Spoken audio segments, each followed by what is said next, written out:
जी, ये एक और क्वेश्चन है जो कि मोस्ट रिपीटेडली पूछा जा रहा है, फ्रीक्वेंट क्वेश्चन है ये। लोग पूछ रहे हैं कि क्या हकीम साहब जो एनल फिशर का मसला है वो खुद ब खुद रिज़ॉल्व हो सकता है या हो जाता है। तो इस सिलसिले में मैं अर्ज़ करता हूँ कि एनल फिशर का जो प्रॉब्लम है ये एक टोटल मेडिकल इशू है। तो हम इसको निगलेक्ट नहीं कर सकते कि हम इसको छोड़ दें और इंतज़ार करें कि ये खुद ब खुद ठीक हो, और ये खुद ब खुद ठीक होने वाला मसला है भी नहीं। बल्कि देखने में ये आया है, मुशाहिदे की बात है कि जब ये एनल फिशर का मसला शुरू होता है तो बाज़ दफ़ा ये कुछ अरसे के लिए खुद ब खुद दब जाता है, इसकी शिद्दत कम हो जाती है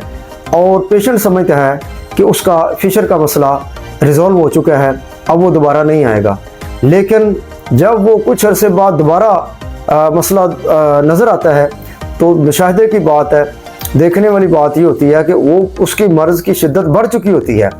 फिशर ज़्यादा शदीद होकर सामने आता है। और ये भी देखा गया है कि एनल फिशर का जो मसला है वो खुदा ना खास्ता बढ़ते बढ़ते फिस्टुला के मर्ज़ में बदल जाता है, जिसको हम बगंदर या नासूर कहते हैं। और ये जो मेरे तजर्बे में बात आई है वो तकरीबन 80% जो हमारे पास पेशेंट्स आते हैं उनका फिस्टुला का मसला जो होता है वो एनल फिशर के मसले से रेलिवेंट और रिलेटेड होता है। जब उनका एनल फिशर का मसला बिगड़ जाता है तो वो एनल फिस्टुला में बदल जाता है। तो लिहाजा मेरी रिक्वेस्ट है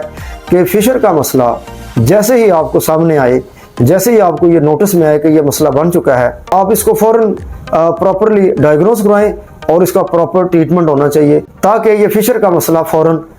परमानेंटली रिजॉल्व हो जाए और ये दोबारा कभी ना हो।